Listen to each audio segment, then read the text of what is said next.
성경 봉독하겠습니다. 호세아서 6장입니다. 1절부터 3절까지 말씀을 우리 함께 합독하겠습니다.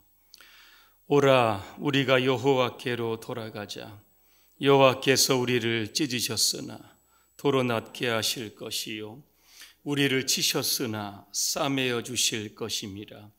여호와께서 이틀 후에 우리를 살리시며 셋째 날에 우리를 일으키시리니 우리가 그의 앞에서 살리라. 그러므로 우리가 여호와를 알자. 힘써 여호와를 알자. 그의 나타나심은 새벽빛같이 어김없나니 비와 같이 땅을 적시는 늦은 비와 같이 우리에게 임하시리라 하니라. 아멘. 여호와께로 돌아갑시다 하는 주제로 말씀을 드리겠습니다. 한 남자가 버스 안에 타고 있었습니다. 그의 눈빛은 초조했습니다. 깊은 한심을 계속 내쉬었습니다. 뭔가 불안해 보였습니다. 그래서 사람들이 물었습니다. 무슨 일이 있느냐고. 그때 그는 입을 엽니다. 나는 막 교도소에서 지금 출소하였습니다. 고향에 있는 아내를 찾아가는 중입니다. 나는 출소 직전에 아내에게 이런 편지를 썼습니다. 아직도 나를 사랑하여 기다리고 있다면 마을 너귀 참나무 가지에 노란 손수건 하나를 매달아 놓으라고 했습니다. 만일에 그 노란 손수건이 없다면 나는 당신에게로 돌아가지 않겠다. 그런 편지를 썼습니다. 이 남자의 사연을 듣고 버스 안에 있는 사람들은 이제 초조해지기를 시작을 합니다. 차창 밖을 응시하고 있습니다. 그런데 정작 이 남자는 마을이 가까워지자 차마 창밖을 내다보지 못합니다. 그런데 갑자기 박수와 환호 소리가 있게 됩니다.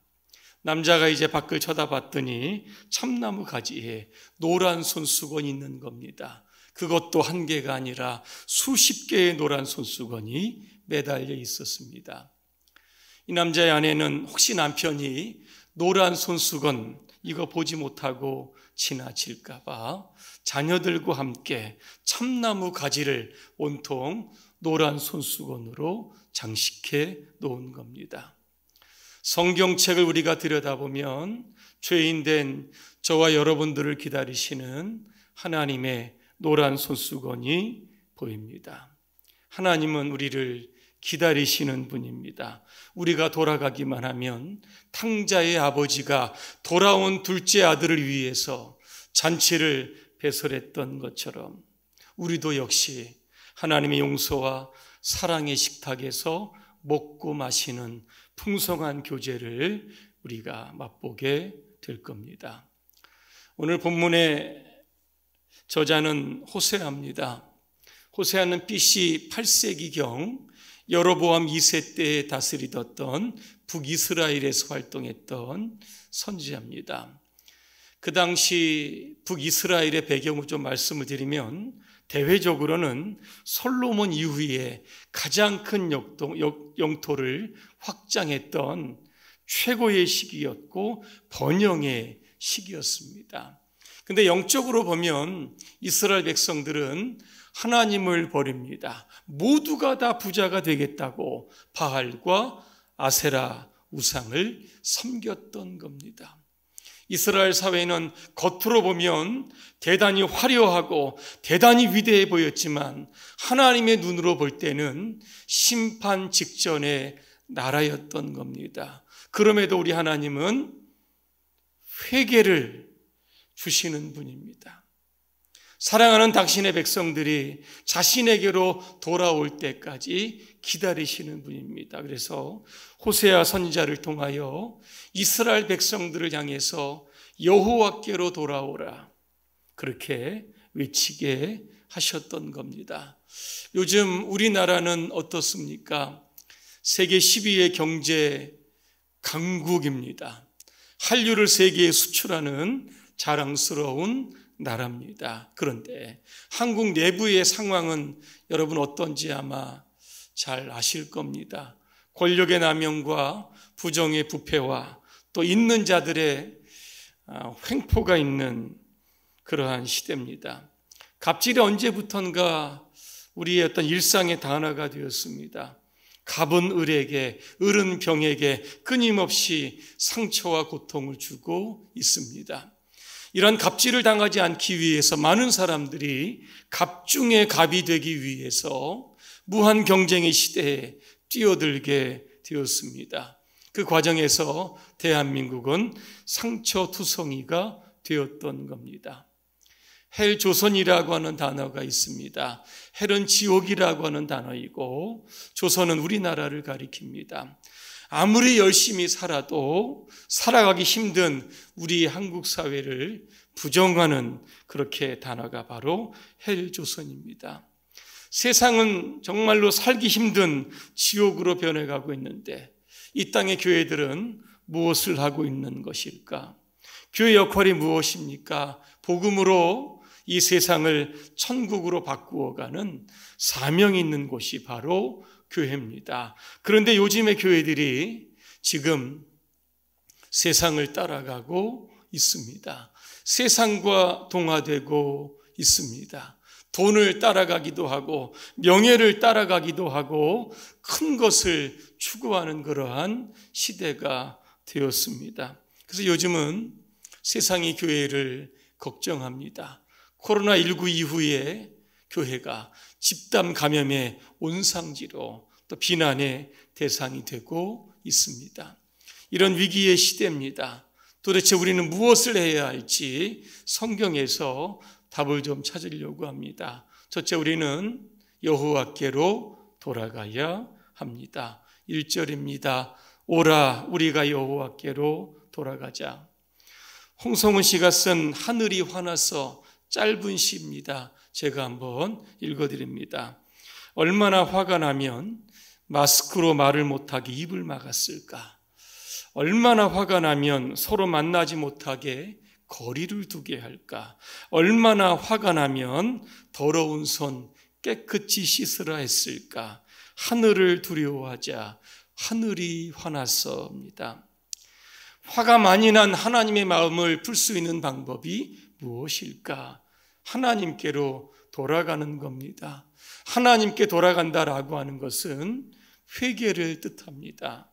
회개는 원어로 보면 슈브라고 하는 뜻인데 이게 두 가지의 개념을 포함하고 있습니다. 떠남과 향함이라고 하는 단어입니다. 누가복음 15장에 보면 탕자의 이야기가 나옵니다.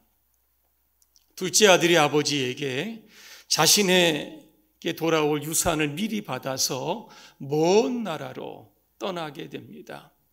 그 먼 나라에서 둘째 아들은 허랑방탕한 생활을 합니다. 어느 흉년이 들어서 먹을 것이 없게 됩니다. 돼지우리에서 쥐엄 열매를 먹게 됩니다. 그것을 먹으면서 그는 정신이 번떡 듭니다. 이런 생각을 합니다. 내 아버지 집에는 먹을 것이 이렇게 많은데 나는 여기서 굶어 죽겠구나. 이제 아버지께로 돌아가자. 내가 아버지께 돌아가면 이렇게 말하겠습니다. 내가 하늘과 아버지께 죄를 지었습니다.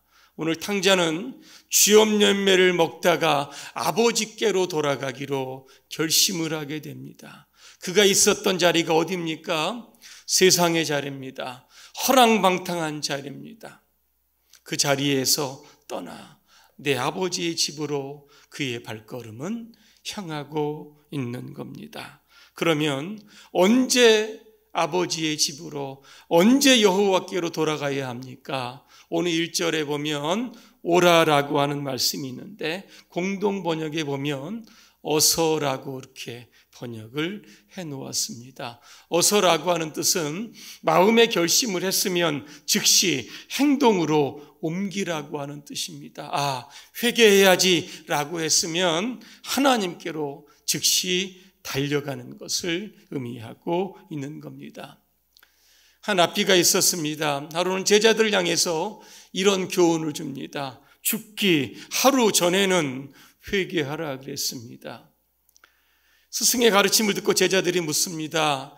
아니, 세상의 사람들이 언제 죽을지 어떻게 알 수 있겠습니까? 그랬더니 이 스승의 대답은 한결같았습니다. 죽기 하루 전에는 회개해야 한다. 이 말이 무슨 뜻일까? 여러분, 회개할 것이 생각이 나면 연기하지 말라는 겁니다. 지금 그 자리에서 하나님 앞에 회개하라고 하는 뜻이 바로 담겨져 있는 겁니다. 예레미야가 3장 40절입니다. 우리가 스스로 우리의 행위들을 조사하고 여호와께로 돌아가자 그랬습니다. 왜 우리가 하나님께 즉시 돌아가야 합니까? 이유는 간단합니다. 아버지를 떠나 있으면 불행한 삶을 살 수밖에 없기 때문에 그런 겁니다. 시편 73편 27절과 28절에 보면 이런 말씀이 있습니다. 무릇 주를 멀리하는 자는 망하리라. 그러나 하나님께 가까이 하는이 내게 복이라 그랬습니다. 신앙의 성공과 실패는 간단합니다. 나와 지금 하나님과의 이 거리에 달려 있는 겁니다. 죄라고 하는 것이 우리와 하나님의 사이에 그 거리와 간격을 한없이 넓히는 겁니다. 그래서 우리는 아무리 큰 죄를 지었다라고 할지라도 미쁘시고 의로우신 하나님께로 돌아가야 합니다. 그러면 하나님께서 우리를 모든 불의에서 깨끗하게 하실 것을 약속하셨기 때문에 그런 겁니다. 여러분 모두 지금 여러분의 삶의 자리에서 즉시 하나님께로 돌이키시기를 바랍니다. 그리하여 하나님 주시는 그러한 행복 안에서 일평생 살아가시기를 주님의 이름으로 축복합니다. 두 번째입니다. 우리는 하나님을 힘써 알아야 합니다. 3절입니다. 그러므로 우리가 여호와를 알자. 힘써 여호와를 알자. 왜 호세아는 2번 강조하면서 여호와를 알자고 했을까? 그 이유가 있습니다. 호세아서 4장 6절에 보니까 이스라엘 백성들이 망한 이유가 무엇입니까? 여호와를 아는 지식이 없어서 망했다 그랬습니다. 필립 얌시라고 하는 작가는 뜻밖의 장소에서 만난 하나님이라고 하는 책에서 이런 내용을 소개를 합니다. 스페인 선원들이 대서양을 넘어서 남미 대륙에 도착했을 때 있었던 사건입니다. 스페인 선원들이 탄 배가 아마존강 상류에 도착을 합니다. 강폭이 너무나 컸기 때문에 선원들은 아직도 대서양에 떠 있는 줄 알았습니다. 그때 선원들 중 여럿이 죽어갑니다. 그 이유는 물이 없어서 갈증으로 인해서 죽었던 겁니다. 그들은 아직도 짠물 위에 떠 있는 줄 알았기 때문에 물을 떠마실 생각을 하지 못했던 겁니다. 바다와 물에 대해서 최고의 지식을 가졌던 스페인 선원들은 안타깝게도 세상에서 가장 깨끗하고 풍부한 생수의 한복판에서 그 물을 떠마시지 못하고 죽었던 겁니다. 이야기가 우리에게 주는 교훈은 무엇입니까? 아무리 여러분 인간이 모든 것을 안다고 해도 실제로 우리가 아는 것이 극히 일부분임을 우리 가운데 교훈하고 있는 겁니다. 그러면 질문합니다. 여러분은 하나님을 얼마나 알고 계십니까? 올해 6월에 월터 브루그만 이 구약학 교수가 이런 책을 씁니다. 다시 춤추기 시작할 때까지 코로나 시대 성경이 펼치는 예언자적 상상력이라고 하는 책입니다. 그는 이 책에서 이렇게 이야기합니다. 코로나19는 인간의 지식으로 알 수 없는 하나님의 섭니다. 그렇게 정의를 합니다. 구약에 욥이라고 하는 사람이 나옵니다.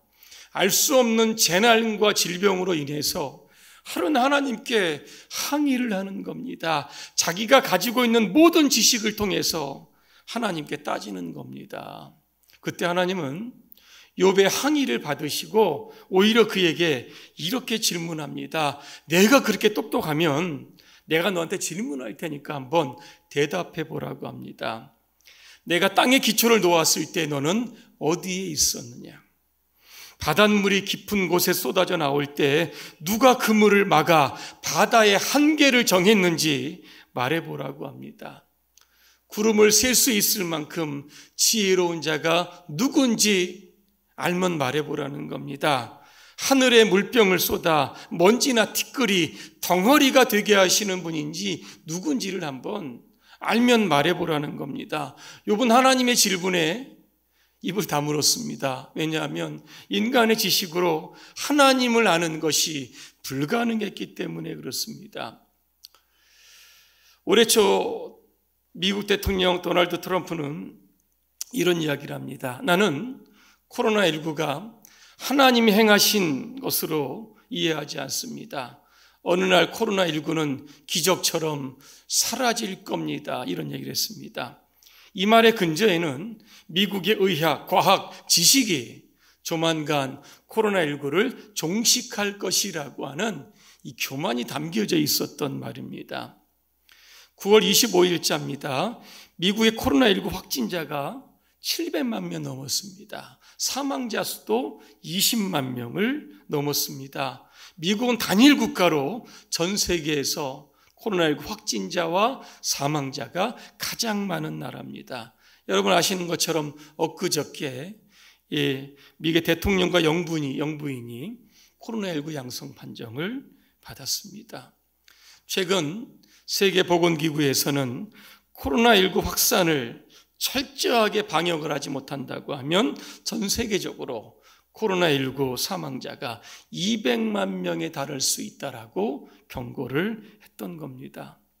월터 브루그만 교수는 이렇게 이야기합니다. 전염병은 하나님의 특정한 목적을 행하시기 위한 신적인 권능이다 그랬습니다. 그래서 인간이 아무리 전염병에 대한 지식이 많아도 하나님의 의도를 알지 못하면 이 문제를 해결할 수 없다는 겁니다. 예를 들어 보겠습니다. 이집트에 10가지의 재앙이 내립니다. 첫 번째 재앙이 뭡니까? 나일강이 피로 변합니다. 그때 애굽의 바로는 지식인들을 모았을 겁니다. 회의를 했을 겁니다. 재앙을 막을 방법도 아마 찾아보았을 겁니다. 그런데 할 수 있는 것이 아무것도 없었습니다. 왠지 아십니까? 재앙의 의미를 몰랐기 때문입니다. 하나님께서 애굽의 10가지 재앙을 이룬 이유가 무엇입니까? 400년 동안 애굽에서 고생하는 당신의 백성들을 해방시키기 위한 하나님의 의도로부터 시작되었기 때문에 그런 겁니다. 인터넷상에 보면 인류에게 보낸 편지라고 하는 글이 있어서 한번 소개해 드리려고 합니다. 자, 발신자가 한번 누구인지 한번 생각해 보시기를 바랍니다. 지구가 속삭였지만 당신들은 듣지 않았습니다. 지구가 소리쳐 외쳤을 때 당신들은 오히려 귀를 막았습니다. 그래서 내가 태어났습니다. 당신들을 벌주기 위해서 태어난 것이 아닙니다. 나는 당신들을 깨우기 위해서 태어났습니다. 세계가 돌아가는 그 궤도를 내가 멈추게 했습니다. 당신들의 즐거운 외출을 빼앗았습니다. 그러자 중국과 인도의 하늘이 깨끗해지고 공기가 맑아졌습니다. 베니스의 물이 깨끗해지고 돌고래들이 다시 보이기 시작을 했습니다. 싸움을 멈추고 더 이상 물질적인 것에만 매달리지 마십시오. 이웃사랑을 시작해 보십시오. 지구와 그 안에 모든 생명을 보살펴 주십시오. 그리고 마지막으로 창조주를 기억하십시오. 그렇지 않다면 내가 다시 돌아올 수도 있습니다. 그런데 그때는 지금보다 훨씬 강력한 모습으로 다시 오게 될 겁니다. 여러분, 발신자가 누군지 기억하시겠습니까? 코로나 바이러스입니다. 이 코로나 바이러스를 이 땅에 창궐하게 하신 하나님의 뜻이 무엇일까? 지금도 백신과 치료제 개발에 몰두하고 있지만 언제 개발될지 모릅니다. 우리는 이 코로나를 이 땅에 보내신 하나님의 의도를 추적해야 합니다. 다 알 수 없지만 한 가지 알 수 있는 것은 무엇인가? 하나님의 사랑의 품으로 돌아오라라고 하는 겁니다. 오늘 여러분 1절에 보니까 왜 이스라엘 백성들을 하나님께서는 찢으셨습니까? 왜 그들을 아수르라고 하는 제국으로부터 그들을 망하게 하셨습니까? 그 이유가 어디에 있습니까? 호세아 6장 6절에 공동번역으로 한번 읽어드립니다. 내가 반기는 것은 재물이 아니라 사랑이라 그랬습니다. 월터 브루만 교수는 하나님은 코로나19를 통해서 세상을 심판하려는 것이 아니라 자신의 백성을 더 사랑하시는 하나님을 강조하고 있다고 했습니다. 그래서 그는 구약에서 사랑의 하나님을 세 가지의 단어로 압축을 하고 있습니다. 첫 번째 단어가 헤세드라고 하는 단어입니다. 한량없는 하나님의 사랑입니다. 두 번째는 하나님입니다. 이게 하나님의 은혜입니다. 세 번째는 라함이라고 하는 단어입니다. 하나님의 깊고 넓으신 자비와 긍휼을 뜻하는 겁니다. 오늘도 하나님은 코로나19를 통해서 하나님께 돌아오시기를 간절히 기대하고 계시는 겁니다. 우리가 하나님께로 돌아갈 때 하나님은 세 가지의 축복을 약속하십니다. 첫째가 뭡니까? 우리를 치료하십니다. 1절에 보면 도로 낫게 하신다, 싸매어 주신다, 바꿔 이야기하면 치료하신다는 겁니다. 우리 하나님 출애굽 15장에 보니까 여호와 라파, 치료하시는 하나님이십니다. 16세기 이탈리아에 암브로스 파페라고 하는 유명한 외과 의사가 있었습니다. 이분은 일평생 많은 환자를 돌보았는데 그때마다 입버릇처럼 하는 말이 있었다고 합니다. 그게 뭔지 아십니까? 나는 상처를 싸매어 줄 뿐입니다. 상처를 고치시는 분은 하나님이십니다. 오늘 여러분 가운데 마음의 상처도 있고 육신의 질병도 여러분 있을 겁니다. 절망하지 마시기를 바랍니다. 우리가 하나님께로 돌아가면 우리의 모든 질병을 깨끗이 치료해 주실 겁니다. 두 번째, 우리를 일으켜 주십니다. 2절에 봅니다. 여호와께서 이틀 후에 우리를 살리시며 셋째 날에 우리를 일으키신다 그랬습니다.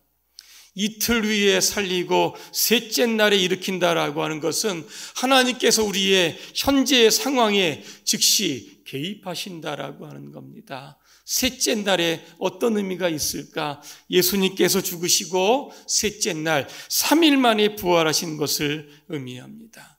하나님은 부활의 능력으로 예수님을 살리셨던 것처럼 코로나19로 인하여 힘든 저와 여러분들의 그러한 삶을 신속하게 일으켜 주실 겁니다. 마지막 세 번째로 축복의 소낙비를 내려 주십니다. 3절입니다. 그의 나타나심은 새벽빛같이 어김없다 그랬습니다. 신실하시다는 겁니다. 한번 약속을 하셨으면 반드시 이행을 하신다는 겁니다. 그러면 어떤 복을 주십니까? 이른 비와 늦은 비의 복입니다. 이스라엘 땅은 강수량이 적습니다. 하나님께서 시의적절하게 비를 주시지 않으면 살 수 없는 땅인데 하나님께서 그 메마른 땅에 이른 비와 늦은 비를 통해서 그들의 풍요를 책임져 주시고 생명을 지키신다라고 하는 뜻입니다. 코로나19로 많이 힘들고 어려운 때입니다. 경제적으로 많이 피폐해진 이 시대에 하나님께서 저와 여러분들의 가정과 직장과 사업장에 축복의 소낙비를 내려주시기를 주님의 이름으로 축복합니다. 결론입니다. 코로나19의 이면에도 하나님이 계시고 현재 저와 여러분의 삶 가운데 일어나는 모든 일의 이면 가운데서 하나님이 반드시 계십니다. 우리는 하나님께로 돌아가서 하나님의 의도를 캐치할 수 있어야 하는 겁니다. 그때 우리의 삶에 치유가 일어나고 우리를 일으켜 주시고 때를 따라 축복의 소낙비를 경험하게 되는 겁니다. 여러분 모두가 이제 하나님께로 돌아가셔서 하나님의 그 사랑의 품 안에서 늘 행복하게 살아가시기를 주님의 이름으로 축원합니다. 기도하겠습니다. 은혜로우신 하나님, 우리가 하나님으로부터 지금 얼마나 떨어져 있는지 그 신앙의 거리를 체크하게 하여 주시옵소서. 즉시 하나님께로 돌아가 하나님이 주시는 은혜와 축복을 일평생 경험하며 살게 하여 주옵소서. 예수님의 이름으로 기도합니다. 아멘.